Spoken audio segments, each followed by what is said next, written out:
Salary 80,000 है। और कितने से स्टार्ट की थी? कितने से 27 बेस थी मेरी। ओके। बट शिफ्ट वगैरह अलाउंस लगा के 34 पहुंची। That was for 10,000। ओके। वो थी विक्टोरिया सीक्रेट की। कैसे बचते हैं, उसका क्या कर रहे हो? इन्वेस्टमेंट तो मैं नहीं करती हूँ, मैं सेव कर लेती हूँ उसको। सेविंग्स मतलब वो सिर्फ अभी सेविंग्स अकाउंट पे पड़ी रहती है?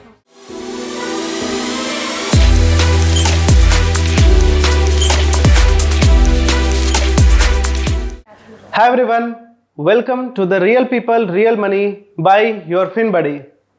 आज से हम इस सीरीज की शुरुआत कर रहे हैं जिसमें हम डिफरेंट कैटेगरी के रियल लोगों से बात करेंगे उनके करंट पर्सनल फिनांस के बारे में, उनकी कुछ गलतियां, कुछ मिस्टेक्स एंड कुछ अच्छे decisions, and at the end मेरे कुछ सिंपल एडवाइसेस जो उनके पर्सनल फिनांस को बेटर करने में हेल्प करेंगी। विथ रिस्पेक्ट टू दैट, आज की हमारी फर्स्ट गेस्ट है miss Mariam. Hi Mariam. Hi Atul. Welcome to the series. So first of all thank you very much अपने पर्सनल फिनांस को हमारे साथ शेयर करने के लिए। So before we come to the topic, I would request कि अगर आप हमें थोड़ा सा अपना इंट्रो दें। आप कहाँ से हो, यहाँ पर क्या कर रहे हो, आपका वर्किंग एक्सपीरियंस कितना है, एंड द मोस्ट इम्पॉर्टेंट आपकी सैलरी कितनी है? Thank you so much Atul. मैं भोपाल से हूँ और मैं आईटी फर्म में काम करती हूँ और मेरी सैलरी 80,000 है। Okay. So before we proceed, क्या ये सैलरी आपकी फर्स्ट इन हैंड सैलरी है, आई मीन फर्स्ट सैलरी है, या इससे पहले भी आप कहीं पर काम किए हो? नहीं, मेरी ये फर्स्ट सैलरी। इससे पहले मैंने इंटर्नशिप की थी। और कितने से स्टार्ट की थी? कितने से 27 बेस थी मेरी। ओके। बट शिफ्ट वगैरह अलाउंस लगा के 34 पहुंचा। तो आपने इंटर्नशिप में ही एवरेज इंडियन इंजीनियर्स जितनी सैलरी आपको मिल रही थी? जी। That's well enough.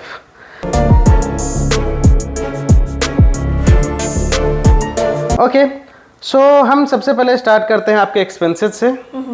आप एक रफ एस्टिमेट अपना बता सकते हो कि मंथली आपका रेंट पर, क्योंकि आप यहाँ रहते हो, और फूड, इफ़ अगर आप डेली कम्यूट के लिए आपके पास कोई गाड़ी नहीं है, आप कैब्स वगैरह लेते हो, तो एक आपका मंथली एवरेज एक्सपेंस कितना होता है? मेरा रेंट जाता है 19,000। ओके। मेरा फूड एक्सपेंस है 5,000। कम्यूट के लिए मुझे 5,000 लगता है। ओके। अदर एक्सपेंसेस जैसे इंश्योरेंस वगैरह, उसके लिए 2,000 रहता है, और फिर plus bills. Okay, insurance in the sense life insurance. Okay. Any OTT subscriptions? बिना उसके तो अभी लाइफ नहीं चलती होगी। जी, नेटफ्लिक्स का मेरा 400 जाता है। Okay, so all in one we can summarise कि 32,000 अराउंड आपका मंथली एक्सपेंस है। राइट। जिसके बिना घर गुजर नहीं चलेगा। इसके अलावा और कुछ आपके और खर्चे, जैसे कुछ आप अपने शौक पूरा करने के लिए करते हो, सो रेगुलर बेसिस पे करते हो, या फिर ओकेजनली अगर आपने कुछ खरीदा हो, वैसा कुछ? वैसे तो रेगुलर बेसिस पे नहीं होता है, ओकेजनली रहता है।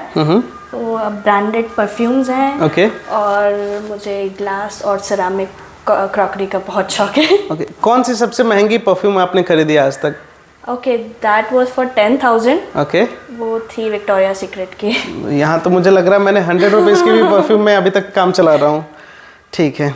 क्या आप अपने कुछ पैसे घर भी भेजते हो अपने पेरेंट्स को? जी, बट वो ओकेजनली रहता है, वो हर मंथ का नहीं रहता है। सो आई कैन कंसीडर कि उसकी ज़रूरत नहीं है, आपके पेरेंट्स डिपेंडेंट नहीं है, आप बस गुड जेस्चर के लिए भेजते हो, right? Okay. So next I would like to know कि क्या आपके पास अभी कोई करंट लोन या ईएमआई चल रही है? नहीं, दैट्स गुड। आपके पास कोई क्रेडिट कार्ड है? जी, एक है। ओके। एंड आप कितना फ्रीक्वेंटली उसे यूज़ करते हो? क्या आप अपने डेली एक्सपेंसेस के लिए क्रेडिट कार्ड का यूज़ करते हो? यस, मेरे पास पिक्सेल का क्रेडिट कार्ड है। ओके। तो मतलब मैंने उसमें मिंत्रा, नायका, ब्लिंकिट वगैरह सब ऐड कर रखा है। ओके, तो आप मोस्ट ऑफ द अपने रेगुलर एक्सपेंसेस क्रेडिट कार्ड से करते हो। एंड आपने ऐसा कभी नहीं हुआ है कि आपने मिनिमम ड्यू ही पे किया हो? नहीं, आप हमेशा फुल अमाउंट पे करते हो। So that's a very good thing. So ऐसा भी कभी हुआ है कि क्रेडिट कार्ड बिल, कभी आपने क्रेडिट कार्ड से कुछ ओवर एक्सपेंड कर दिया हो और नेक्स्ट मंथ आपको ऐसा लग रहा हो कि शायद थोड़ा कम करना चाहिए था, इस बार मेरी एक्चुअल इन हैंड सैलरी कम हो जाएगी?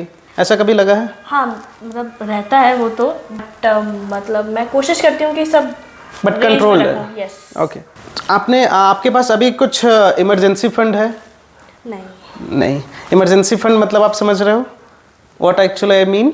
No, not exactly. Okay, will talk about it later. ठीक है, नेक्स्ट विल टॉक अबाउट आपके इन्वेस्टमेंट्स या इंश्योरेंस। जैसा आपने बताया कि आप इंश्योरेंस का भी आपका मंथली एक्सपेंस है जो 2000 जाता है per month. So I think वो लाइफ इंश्योरेंस के लिए जाता है, राइट? उसका आपने कितने का कवर ले रखा है? उसका मैंने 2 करोड़ का लिया हुआ है। ओके, एंड उसमें क्रिटिकल राइडर्स जैसे critical illness and accidental death वगैरह कवर्ड है? जी, उसमें कवर्ड है। Okay okay, that's good. So आपका हेल्थ इंश्योरेंस भी है apart from the corporate one जो आपको ऑफिस में मिला हो? नहीं, वो नहीं। ऑफिस वाले कॉर्पोरेट हेल्थ इंश्योरेंस की कवर क्या है? 6 लाख से ओके, 1 लाख पर पर्सन रहता है। तो आपने अपने दोनों पेरेंट्स को उसमें ऐड कर रखा है? ऐड कर रखा है। क्या आपके पेरेंट्स ने भी अलग से हेल्थ इंश्योरेंस ले रखा है? मतलब उन लोग या आपके घर में और किसी ने हेल्थ इंश्योरेंस ले रखा है जिसमें आपके पेरेंट्स ऑलरेडी इंक्लूडेड है? हाँ, वो है उन लोग। आप भी इंक्लूडेड हो उसमें? नहीं। तो पेरेंट्स के लिए जब ऑलरेडी हेल्थ इंश्योरेंस था तो आपने फिर से यहाँ पर उन्हें ऐड क्यों किया? वहाँ पे एक्स्ट्रा टॉपअप कुछ नहीं था तो इसलिए ऐड कर लिया।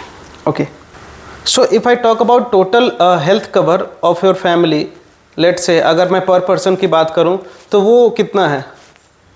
5 लाख होगा आई थिंक। ओके, तो अभी आप इसके अलावा अभी आप कहीं पर इन्वेस्ट कर रहे हो कुछ अपने मनी, या फिर आपकी जो सेविंग्स होती है apart from your expenses and जो आप अपने वांट्स की तरफ जो अपने वांट्स की तरफ जो एक्सपेंस करते हो, उसके अलावा जो पैसे बचते हैं उसका क्या कर रहे हो?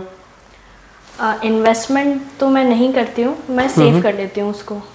सेविंग्स मतलब वो सिर्फ अभी सेविंग्स अकाउंट में पड़ी रहती है? वो सेविंग अकाउंट। ओके, सो सीम्स लाइक अभी तक आपको इन्वेस्टिंग का बहुत कुछ आइडिया नहीं है, राइट? क्योंकि सेविंग्स अकाउंट में तो हार्डली 1-2% का इंटरेस्ट मिलता है। ठीक है, हम उसके बारे में बात करेंगे। आपके कोई नियर टर्म गोल्स जो आप इफ़ यू आर सेइंग कि आप कुछ पैसे सेव करके उसको खरीदना चाहते हो, कोई बड़ी परचेजेस? मेरा एक्चुअली इंटेंशन कार लेने का है अभी। ओके, तो वो क्योंकि कम्यूट में थोड़ा सा मतलब एंड आप कार चलाने में कंफर्टेबल हो? Right. So first hand car, second hand car? Second hand car मेरा। एंड क्या रेंज? 5 लाख के अंदर। ओके, एंड मोस्ट प्रोबेबली आप उसे ईएमआई पर ही लोगे? Right, okay. इसके अलावा कुछ और भी शौक की चीज़ें? अभी तो सिर्फ लग्जरी परफ्यूम्स है, क्या पता आगे जाकर के कुछ और भी ऐड हो जाए जैसे सैलरी बढ़े, तो कुछ वैसी चेकलिस्ट है जो नियर फ्यूचर में 1-2-3 साल में आप कुछ अपने शौक की चीज़ें खरीदना चाहोगे? एज सच तो अभी कुछ नहीं है। एज सच तो वैसा कुछ नहीं है? वो दिख जाता है तो फिर ले लेता है, सबसे बड़ी प्रॉब्लम यही है। Okay, so with respect to that, ऐसा भी कभी हुआ है कि आप कभी मॉल में या कहीं पर गए हो एंड आपने बस एडहॉक बेसिस पर कुछ बाइंग कर ली हो, इरेस्पेक्टिव ऑफ वो कितने प्राइस का है, आपको उसकी ज़रूरत थी या नहीं थी? नहीं, that I am very particular about, वो मैं नहीं करती हूँ। ओके, मैं जब भी मुझे कुछ लेना है, इवन इफ़ परफ्यूम ही लेना हो मुझे, तो मैं उसके लिए वेट करती हूँ कि कब थोड़ा सेल लगे, कुछ हो, ताकि थोड़ा बहुत जैसे प्राइस हो वो कम हो। जैसे गुच्ची का परफ्यूम है वो 13,000 का है, तो वो अभी मैं नहीं ले सकती। अभी कौन सा परफ्यूम है जो आपने 10,000 का लिया था? Victoria Secret. Okay, so impulsive buying mostly आप अवॉइड करते हो, and that's a very good thing. Okay, so हमने आपके एक्सपेंसेस के बारे में बात की, इन्वेस्टमेंट्स, इंश्योरेंस, आप क्या सेविंग्स कर रहे हो अभी। सो बेस्ड ऑन डैट मेरा आपको इमीडिएट एडवाइस ये रहेगा कि आप सबसे पहले अपना इमरजेंसी फंड बनाओ। Emergency fund in the sense कि अगर आपको कुछ एडहॉक बेसिस पर कुछ फंड्स की रिक्वायरमेंट होती है, कुछ आपके घर में हो जाता है या फिर किसी को कुछ ज़रूरत पड़ती है, तो इन डैट केस आपको अपने इन्वेस्टमेंट्स, इंश्योरेंस, इन सबको ना रोकना पड़े। आप आराम से उसमें से पैसे निकाल करके अपना उस काम को पूरा कर सको। या तो सपोज ऐसा भी नॉर्मल पर्सनल फाइनेंस में ऐसा भी सजेस्ट किया जाता है कि एटलीस्ट आपके पास 3 मंथ्स ऑफ द सैलरी जितना आप एक्सपेंस करते हो, तो बेयर मिनिमम उतना तो आपके पास इमरजेंसी फंड होना ही चाहिए। कुछ लोग 6 मंथ्स 12 मंथ्स का भी रखते हैं, but since I am assuming कि आप स्किलफुल हो आपका जॉब कंटिन्यू रहेगा, still 3 months of your expenses उतनी आपकी इमरजेंसी फंड होनी चाहिए, which comes around 1 lakh around. ठीक है, तो and I am also assuming कि आपको बोनस भी मिलता होगा, जिसके बारे में भी हमने बात नहीं की। तो आई थिंक बोनस का अमाउंट जो भी आपका आएगा उसको आप इमरजेंसी फंड में यूज़ कर सकते हो। And what will be the best option for emergency fund is auto SVEEP facility of any bank. जैसे अगर आपका अकाउंट सपोज HDFC बैंक में है तो वहाँ पर एक ऑटो स्वीप FD करके एक ऑप्शन होता है, जिसमें एक फिक्स अमाउंट के ऊपर जैसे ही पैसे जाते हैं वो FD में कन्वर्ट हो जाता है। जैसे सपोज मैंने 1 लाख की लिमिट कर दी, अब 1 लाख की लिमिट के बाद के जो पैसे हैं उसको मैं यूज़ कर सकता हूँ। अगर जैसे मैंने 1 लाख की अगर मैंने ऑटो स्वीप फैसिलिटी HDFC में स्टार्ट कर दी तो 1 लाख हमारा FD में रहेगा, और उसके ऊपर के जो पैसे हैं उसको मैं मेरे अकाउंट में एक्चुअली मुझे दिखेंगे जितना उससे ज़्यादा पैसे होंगे। जैसे 1,20,000 है तो एक्चुअल मुझे दिखेंगे कि मेरे अकाउंट में 20,000 ही रुपये हैं, बट 1 लाख रुपया मेरा FD में चला गया है। और जैसे ही मुझे और 20,000 से ज़्यादा की ज़रूरत पड़ेगी तो वो पैसे सपोज 10,000 की आपको और ज़रूरत पड़ी तो 90,000 आपके FD में लॉक्ड रहेंगे, 10,000 आप यूज़ कर सकते हो। तो जो रेगुलर FD होता है कि जिसको आपको ब्रेक करना पड़ता है, उसमें आपका इंटरेस्ट भी ब्रेक होता है, ये वैसा नहीं है, ये काफ़ी फ्लेक्सिबल है, आप इसमें से कभी भी पैसा निकाल सकते हो। तो सपोज 1 लाख का आपका इमरजेंसी फंड है, इसके ऊपर आप जो भी उसमें ऐड करो, कुछ अगर आपके महीने में सेविंग्स हो रही हैं तो आप उसको रेगुलर बेसिस पर यूज़ कर सकते हो, बट 1 लाख का इमरजेंसी फंड आपको मेंटेन करके रखना है। एंड इमरजेंसी मीन्स ऐसा नहीं कि उसको कुछ लग्जरी थिंग्स बाई करने के लिए यूज़ करना है, it should be only used for emergency. Next is आपको सीरियसली इन्वेस्टिंग के ऊपर ध्यान देना चाहिए, क्योंकि जैसा आपने बताया 2 से 3% अभी सेविंग्स अकाउंट में आप पैसा रखते हो तो मिलता होगा।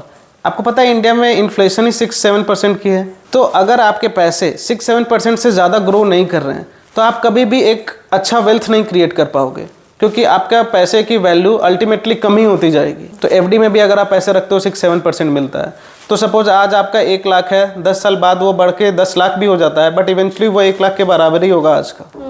तो हमें पैसे को ग्रो कराना है, तो उसके लिए हमें इन्वेस्टिंग स्टार्ट करनी होगी। इसके बारे में आप तो इससे रिलेटेड आप म्यूचुअल फंड्स के बारे में जानो, आप गोल्ड में इन्वेस्टिंग करने का देखो, सिल्वर में इन्वेस्टिंग करने का देखो। तो अपने आपकी जो ये सेविंग्स हो रही है, so based on my calculations आपका 32,000 का एक्सपेंस है, 8,000 अगर मैं सरप्लस आपको रखता हूँ जिसमें आप वांट्स की चीज़ें कुछ खरीदो, या तो आप ओकेजनली घर भी ट्रैवल करते होगे क्योंकि आप दूसरे शहर में काम कर रहे हो, तो उसके लिए भी ट्रैवल कॉस्ट लगता होगा। तो अगर आप ये 8,000 को स्मार्टली उधर यूज़ करो तो हमारे पास बचता है 40,000। Again if I am considering कि आप अभी एक नियर टर्म में कार लेने वाले हो जिसकी EMI कुछ 10,000 अराउंड आएगी, तो हमारा टोटल एक्सपेंस प्लस EMI मिलाकर 50,000 हो गया, रेस्ट हमारे पास 30,000 बचे। सो इफ़ आई से अगर आप फुल एग्रेसिव इन्वेस्टमेंट स्टार्ट करना चाहते हो तो पूरे 30,000 को हमें इन्वेस्ट करना स्टार्ट करना होगा।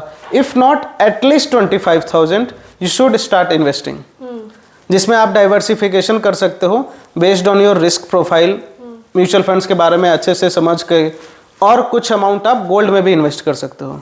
जैसे 2 म्यूचुअल फंड में 10,000 आपने डाले और एक गोल्ड ETF, उसमें आप 5,000 की SIP स्टार्ट कर सकते हो। तो इससे आपका पोर्टफोलियो डाइवर्सिफाइड भी रहेगा, एंड जैसे आपकी सैलरी आगे बढ़ती जाएगी, ऐसा नहीं है कि ये आपको बस 25,000 की SIP कर दी और पूरे ज़िंदगी बस इतने की ही चलेगी। आपकी सैलरी बढ़ रही है तो सबसे पहले आपको प्रायोरिटी देना है अपने इन्वेस्टमेंट को बढ़ाने की।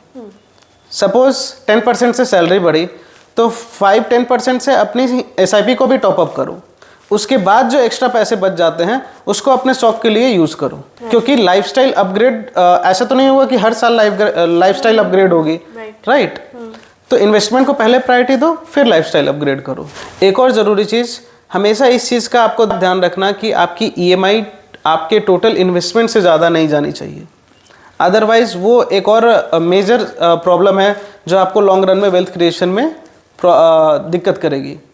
अब जैसे सपोज आप 30,000 की EMI कर रहे हो, आप गाड़ी के अलावा और भी कुछ लग्जरी चीज़ें ले लिए और आपकी इन्वेस्टमेंट ही 25,000 की हो रही है, मतलब आपका आउटफ्लो मनी ज़्यादा हो रहा, आप लाइबिलिटीज़ के ऊपर ज़्यादा खर्च कर रहे हो, सेविंग्स कम कर रहे हो, राइट. सो इस चीज़ का हमें ध्यान रखना है. And the other important thing is about your health insurance. Health insurance का कवर एटलीस्ट ओवरऑल एज पर मैं अगर फैमिली बात करूं तो अभी के टाइम पे 10 to 15 लाख का होना चाहिए, क्योंकि इंडिया में जो हेल्थ इन्फ्लेशन बढ़ रही है वो 14% अराउंड से बढ़ रही है.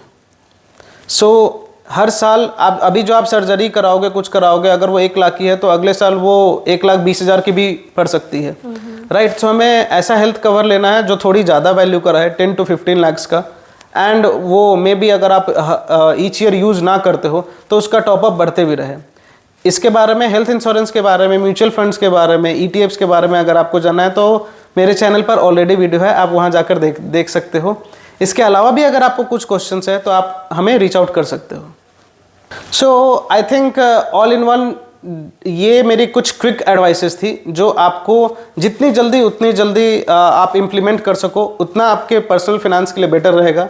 क्योंकि एज्यूमिंग आपका अभी 1.5 to 2 years का वर्क एक्सपीरियंस है तो आप स्टिल बहुत अर्ली हो. If I talk about me, मैंने भी 3 साल अराउंड के बाद ही अपनी इन्वेस्टिंग जर्नी स्टार्ट की थी. So the sooner the better. Right. So I think I have learned a lot, but still बहुत सीखना है अभी. Okay. So I'll start working on it. Thank you for guiding me. या thank you so much again. And अगर आपको, जैसे मैंने कहा, और भी कुछ डाउट्स आते हैं so you can reach out to us any time.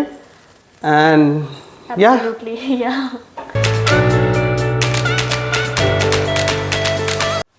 Okay. And as a token of thank you, क्योंकि आप हमारी फर्स्ट गेस्ट हैं, सो एंड आई थिंक आपको इसकी बहुत ज़रूरत होगी अभी. एंड आपको ये हेल्प करेगा आपके पर्सनल फाइनेंस को बेटर करने में. सो एक स्मॉल गिफ्ट मेरे साइड से. Thank you so much. All right, Power of- that's the wrap for today. See you in the next episode.